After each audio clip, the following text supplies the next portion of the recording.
Good day. I'm Roberta Winters, President of the League of Women Voters of Radnor Township. And as you may know, the League of Women Voters is dedicated to ensure that all eligible voters have the opportunity and the information to exercise their right to vote. The League encourages informed and active participation of citizens in government.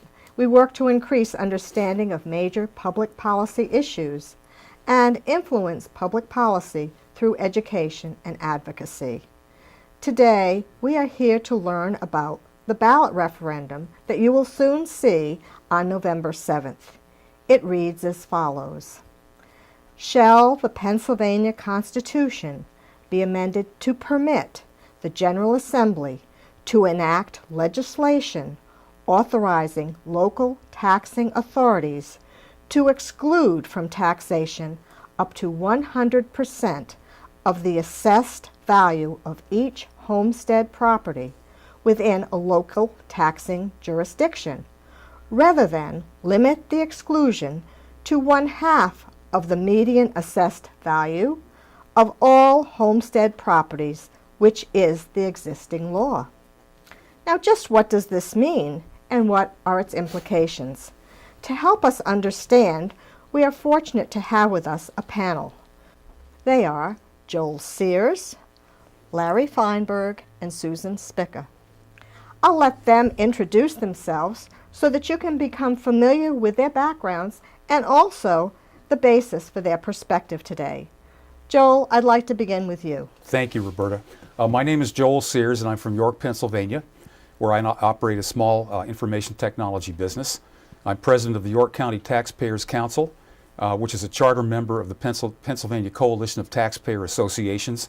It's a group of about 80 regional taxpayer associations that have been advocating for reforms in tax policy in a number of areas, in particular property tax elimination. I'm also a spokesperson for the Pennsylvania Liberty Alliance, which is also an advocate of school property tax elimination. I just started my 5th year on the York Suburban School Board, where I'm a member of the Finance Committee. Thank you, Joel. And Larry, can you share a little bit about yourself? I'm in my 18th year as a member of the Haverford Township School Board. I also, for I guess the past 10 years, I've served as chairman of the Delaware County School Board's Legislative Council. And that body meets monthly and has representatives from each of the 15 school districts in Delaware County. In addition to that, I serve on the Board of Governors of the Pennsylvania School Boards Association in my 5th year there. And I also had the pleasure of serving as a circuit rider for the Campaign for Fair Education funding for 3 years until the funding ran out. And Susan, we're eager to hear a little more about you too. Yep, so I'm the Executive Director of Education Voters of Pennsylvania, which is a statewide nonprofit, nonpartisan organization.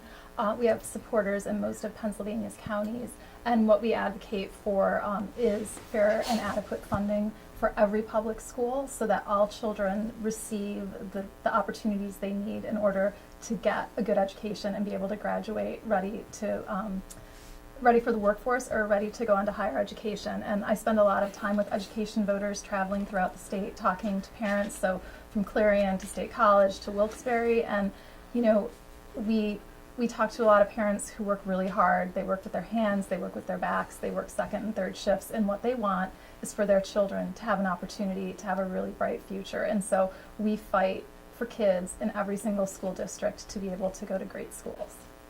Thank you. Now, let's see what we can find out more specifically about this referendum and hopefully have some information to guide our voting. Now, Joel, there are lots of terms in this resolution that people may not understand. So just what is a taxing authority and what is a homestead exclusion? Well, for the purpose of this amendment, which is known as Joint Resolution 1 now, it had some other terminology associated with it earlier to add to the confusion, but it's really not named on the ballot. It's just a ballot resolution. A taxing authority is simply a governmental entity. It could be a county, a municipality, a school district, or even a fire district, something like that, that's authorized by law to charge a property tax. It's fairly straightforward. In my township, we actually do have a 4th property tax, and that finances our fire company.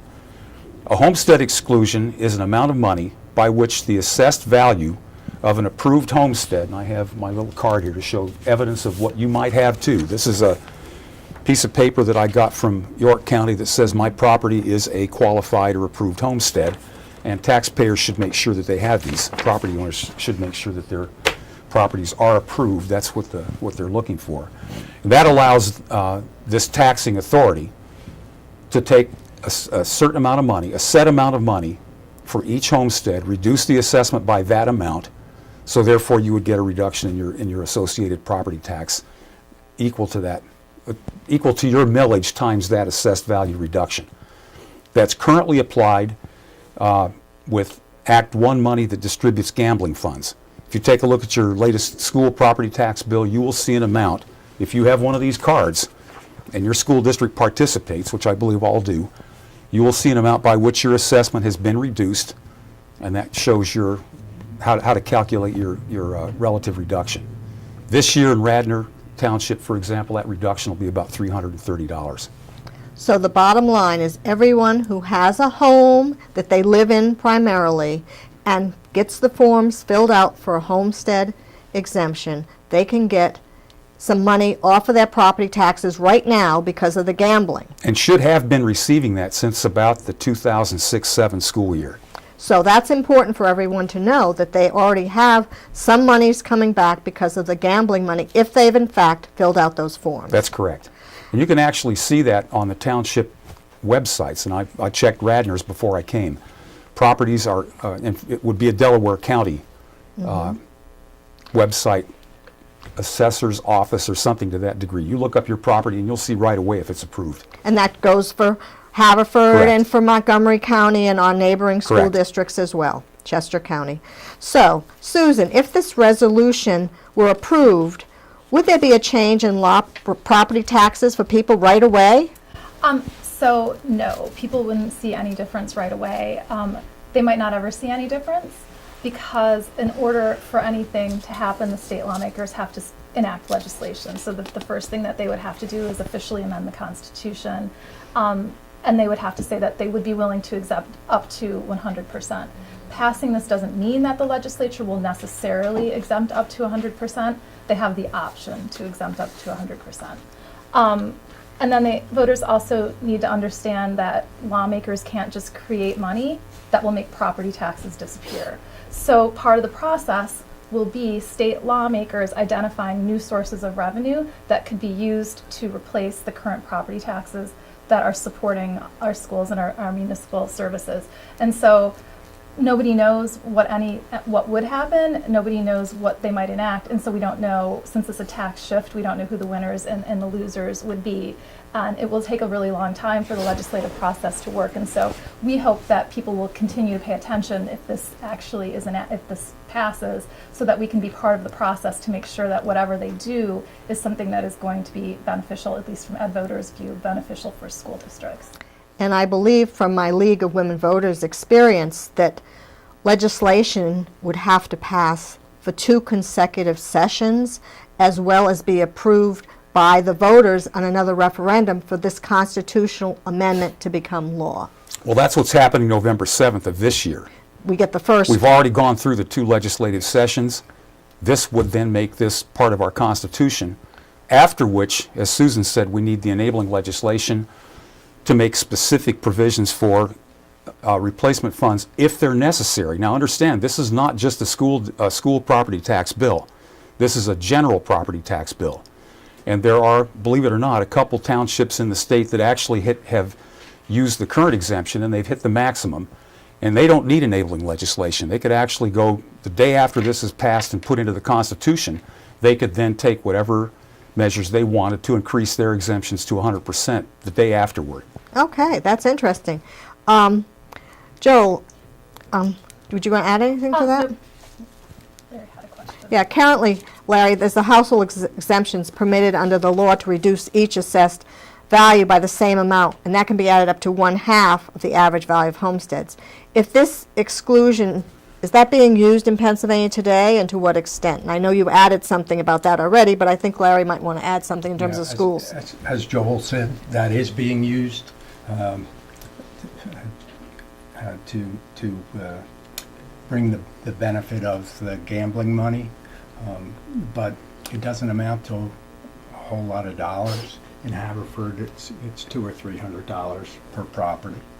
I think a couple of general things. I think, as with all ballot questions, I think they take this ballot question and pass it through a focus group whose job is to make sure that it's as incomprehensible as possible.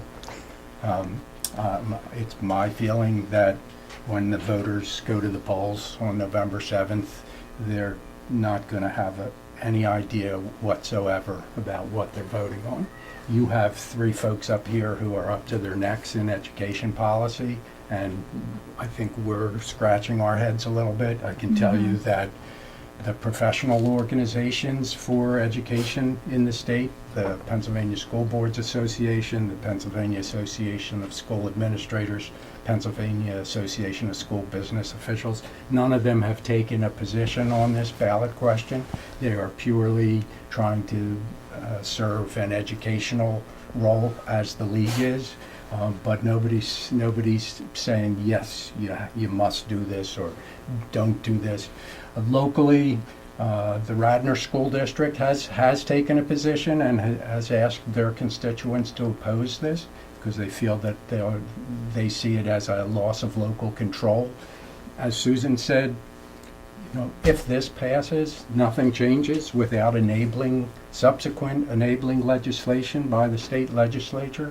I think the Westchester School District has also come out similar to Radnor, but I'm not hearing much from other school districts around the state, and I'm curious to see where it goes. My gut feeling is that it will pass because it has something to do with property tax relief and people like that. It's like voting for motherhood or apple pie.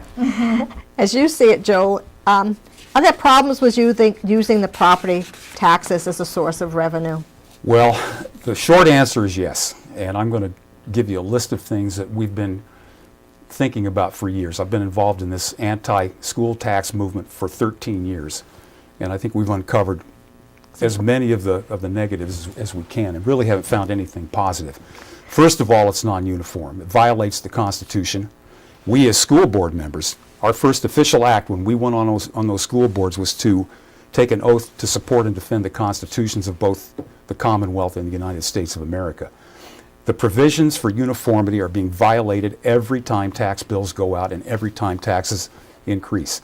We have one state sales tax rate, we have one personal income tax rate, and we have 5,000 or 6,000 property tax rates levied on the same class of people. That is not uniform. The assessment system is a mess. It can't be straightened out. Delaware County right now is undergoing a court-ordered reassessment to try to build uniformity into a non-uniform system. Now, Larry knows I'm a numbers guy, as is he. This is a little chart that shows the effective tax rates of 40 houses that recently sold here in Radnor Township. That is not uniform.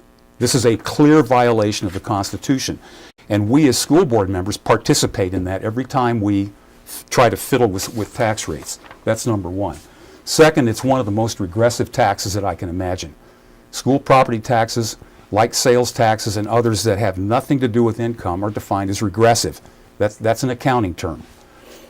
And we all figure that if there is a least unfair tax, it's one that's broadly based and one that has something to do with the service that's being provided. School property taxes concentrate the taxes on the shoulders of property owners. It's a public trust. It should be as broadly based as possible, and it should be somehow or other related to one's ability to pay. Sales taxes, regressive. Income taxes are not. They are the only non-regressive tax that we have. And so there are alternatives. It's arbitrary. The same house could be taxed several different ways depending on the flip of the coin, or as I say, the throw of the dart, to determine what your tax rate and your assessments are. School property taxes in particular are a threat to home ownership. In some of our urban centers, so are municipal taxes. Where I live in York County, for example, the city has roughly 65% of its total property tax coming from school taxes and 35% coming from municipal. In my township, 85% of the tax is school tax and the other 15% is county and municipal. So there's a great disparity in how much property tax is raised for these various sources. And it threatens home ownership.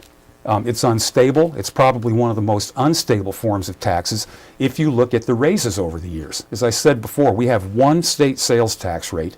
It's been 6% since about 1958 or something like that. I can't remember when the last bump was. And the state income tax was last bumped in about 2000, late 2003 and went into effect in 2004. But every time we sit in budget meetings, we change our school tax rates. They are not uniform. My school taxes have gone from $4,000 to about $11,000 since I bought my house. With no change in the house, no upgrades, nothing else works like that. The other thing, and I think this is really critical, is that it undermines the economic competitiveness of our Commonwealth. We are taxing businesses to the point that they will not come here, they will not expand. Landlords won't improve property because they know it's going to increase their assessed values, therefore their rents go up. It's one of the most insidious taxes we have, and yet we have put up with this for years and years and years. So I'll stop with that, and we can move the conversation Well, forward. aren't there some benefits to using property taxes? We've Well, used it a long time. Everything Joel said may be true, but for the past few hundred years, the property tax has been the best vehicle that we have going. I have grave concerns when we talk about abolishing property taxes for a lot of reasons. Not the least of which is that it's stable, dependable, reliable. It's not sensitive to changes in the economy. But more to the point, yesterday, after 3 months, 3 weeks, and 5 days, our state legislature finally got around to coming up with a bill to fund the budget that they passed some time ago.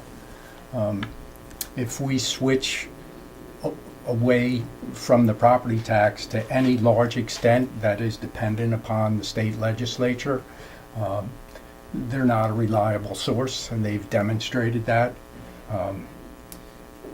There's the whole issue of local control, and there are a great many. Pennsylvania traditionally has been known as a local control state. I agree that the property tax is onerous. I agree that no senior citizen should be forced out of their home due to property taxes. All that being said, it's the best thing we've got going.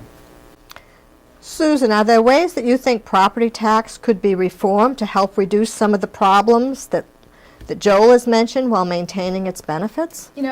Absolutely. And I think this all goes back to our legislature, because they have had at their fingertips for the past 30 years everything they need to ensure that elderly Pennsylvanians and people who are struggling because of some life circumstances, and they are struggling to be able to pay their property taxes because their property tax bill is getting too close to their income limit, and it's excessive. Lawmakers can fix that with passing legislation and raising a little bit of revenue, but as we see with the current homestead exemption, they don't have the will to do that. They are not actually concerned with fixing this problem for the people who need it, because it's easier for them to just kick the anger about taxes onto the local school boards, onto the county commissioners. And so there are two things that they could do. One of them is we have the property tax rent rebate program. It's already in place. It helps the oldest, poorest Pennsylvanians, and it gives them a certain set amount of money based on their age and income. That could be expanded. That would not be expensive. That would not cost $6 billion. It could go to the people who need it. And then the other thing that some states do that would be really, really beneficial for Pennsylvania is called a circuit breaker. And what the circuit breaker does is it's not an across-the-board tax cut like the homestead would be, where everybody gets this huge amount of money. Like if you have $1 million house, then you get $20,000 in tax relief. And if you've got an $80,000 house, you might get $1,000. It's targeted so that it's targeted to the people who need it. And what the circuit breaker does, it looks at your income, it looks at your property taxes, and it's like like a circuit breaker. When there's an overload, then it kicks in and it drives the money where it needs to go. And so this would be really beneficial because the people who are low and middle income who really need it would get it.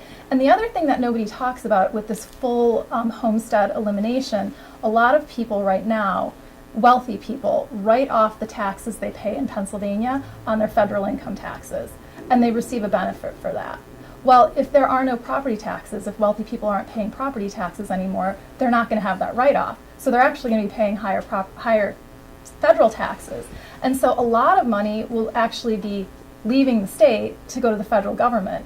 And so when we looked at the full elimination of property taxes, the 76, it was like $600 million that was going to be going to the federal government because people wouldn't have this write-off on their taxes anymore. So when you look at doing something like a circuit breaker, you're giving a benefit to people who are going to receive the full amount of that benefit. So our higher income and sales taxes that we might pay for this program would actually, all of that money would stay in Pennsylvania, benefiting Pennsylvanians, versus some across the board huge tax elimination scheme where a lot of that money, they're not going to see, the wealthy people aren't going to see all of that property tax relief because their federal taxes will go up. I need to add know, something Joe. to that, if you don't mind. I think you probably ought to.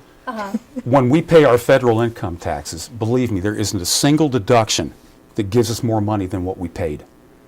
For somebody, for example, who has a $5,000 property tax bill and might get a $1,000 benefit from the federal government, eliminating the school property taxes leaves them $4,000 better off, not $1,000 worse off. And I, for one, would much rather see my tax bill go up by $1,000 to the federal government in order to get a $4,000 net savings. I Right, think this but- argument about the deduction is specious, and it absolutely doesn't play out. Anybody in business knows that. But I guess we would have to raise from a different source. We'd have to raise sales taxes and income taxes in order to provide that relief. There's no question So about that. Overall, Pennsylvanians will be paying more taxes. No. Absolutely. we No, will. we've looked at this for the last 13 years. We have 3 independent fiscal office studies that talk about the economic benefits to the average Pennsylvanian and talk about the tremendous benefits to the state through school property tax elimination. We are one of the few states in the union that actually has a school property tax. Most states don't. If we look at Kentucky or Tennessee, for example, they don't have school property taxes. Their total tax rates are about 1/3 of what we pay. So, when we talk about property taxes, the best way to do it, why are so few people so dependent upon property taxes? This is Well- what I don't get. Well, I want to ask you a question before we continue that debate, Larry, okay? And do you want to respond to him first? I was just going to say, it's my understanding that the only state in the country that eliminated property taxes briefly to fund education was Michigan. And after a couple of years, they started phasing it back in. There's no other state that I'm aware of that has eliminated property taxes. Only 6 states have school property taxes. The rest have property taxes, but they're not specifically for school financing. They go to a bigger authority and they're allocated out. Pennsylvania is a direct tax state, as we all know. We set that tax rate, we send those bills out as members of school boards, and there's nobody between us and the taxpayer. Even in New Jersey, most of their taxes are set by the boards, but they're also subject to referendum. Ours are not. And Pennsylvania is one of the cheapest states in terms of the state share of education that they fund. I think we're 46th, if my memory serves me well, in terms of the percentage. Well, I of think that education is the true, and I state just want to make sure that we keep the conversation not just on school taxes, which is the biggest chunk of it that we all pay, but this amendment that we're talking about applies to all forms of property taxation. And I know that the County Commissioners Association of Pennsylvania is basically for this because they need options, just as we do. Municipalities need options. We need to be able to do something besides raise revenue through through property taxes. So, Well, Joel, if this referendum that calls for this Constitution to eliminate the property tax potentially to 100%, what would you envision the next step for our state legislatures to do? the next step would be something called enabling legislation, and it could be introduced for any number of reasons, to fund exclusions for school districts using any number of options that could involve combinations of increases in the personal income tax, increases or broadening in the sales tax, or some combination of the two.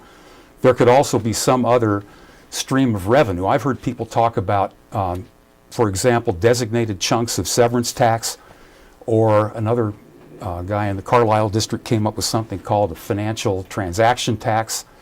There are any number of ways that fees could be raised and designated to offset these exclusions, if in fact the state decides that it needs to get involved at all. Now, as it relates, again, to municipalities and counties, my sense is there would be no enabling legislation. The amendment's enough, and it would be left up to those entities to do what they need to do to raise taxes some other way, taxes and or fees. Or in the case of at least one of our township guys, they would do nothing. They would just immediately go to the 100% exclusion, and that would be that. But they would have to find another source of revenue. No, because in this case, it's kind of an interesting oddball. They use their local property tax only for capital improvements. They have enough money coming in, and they have a strong, growing industrial base. And for them, this is really kind of a black and white issue. If you raise this exemption to 100% of the assessed value of residential properties, and you have a growing industrial base, what you've done is defeated the uniformity clause in the Constitution, because you can continue to tax non-homestead property while you exempt homestead property. So for their particular situation, it works great. They don't have to raise taxes at all. It's happening naturally through the industrial growth. Larry, do you believe that local taxing authorities like the school district would do anything differently depending on the outcome of this vote? Not on this particular resolution. It would be dependent upon what type of enabling legislation came out of the state legislature subsequent to that. And given how long the state legislature has been struggling with the property tax issue, for instance, which is since the beginning of time, I think it's an accurate Yeah, at least guess. 40 years it's been on the front burner, so to speak. And given how long it takes us to get a state budget passed, I wouldn't hold my breath waiting for the enabling legislation. I kind of, and given that it's not going to really impact school boards at all in the short term, I think what we need to be aware of is the cost drivers that school boards are responding to. And in the budget that is now on its way to the governor's desk, I believe there's a $100 million increase in basic education funding and 20 or 30 million for special education funding. Guess what? That doesn't come close to covering the costs of the pension increase to our 500 school districts, which is basically where the money's been going for the past several years. Correct. That the pension increase cost to the 500 school districts is up, I believe, 257% in the last 5 years alone. I mean, that's a lot of money. So every time the state legislature finishes up their quote-unquote budget and pats themselves on the back, basically what they're doing is pushing the responsibility for funding that to local school directors. Those guys get paid to do that. We don't. The pension piece is huge. Another piece is the charter school costs, especially the cyber charter schools, which are schools that are uniformly chronically failing and which we never had any part in authorizing. I think there are things that the state could do without just looking at raising more taxes. They could look at how we're spending money right now. I think the cyber charters alone are close to $500 million a year. None of the 13 cyber charters in the state have ever achieved a passing score of 70 on the state's school performance profile. Well, I think there are lots of things we could do to fund public education perhaps a little differently. And I know our producer has just said we have a 3-minute time, so I'm going to ask if you can just give me a 30-second wrap-up, if you wouldn't mind, about what you believe people need to know about this referendum. Okay? So I'm going to start with you, Susan. How's Okay. that? So if this passes, okay, school funding today is inequitable and inadequate. If this passes, it will be just as inequitable and just as inadequate. So we have school districts that spend $11,500 per student, school districts that spend $28,000 per student. If this passes, if the legislature were to decide that they were going to fully eliminate property taxes for homesteads and replace that with some kind of state taxes, we would lock in these inequities forever and for always for Pennsylvania's children. And that would be criminal. So passing this joint resolution does nothing to help public schools, and I think people need to think about that when they vote. Joel, quickly? Well, just to say, on the flip side, it wouldn't do anything to hurt either. Okay. We still need, especially where school districts are concerned, we need enabling legislation. That's the piece of this that's really essential. So the amendment in and of itself really doesn't change anything.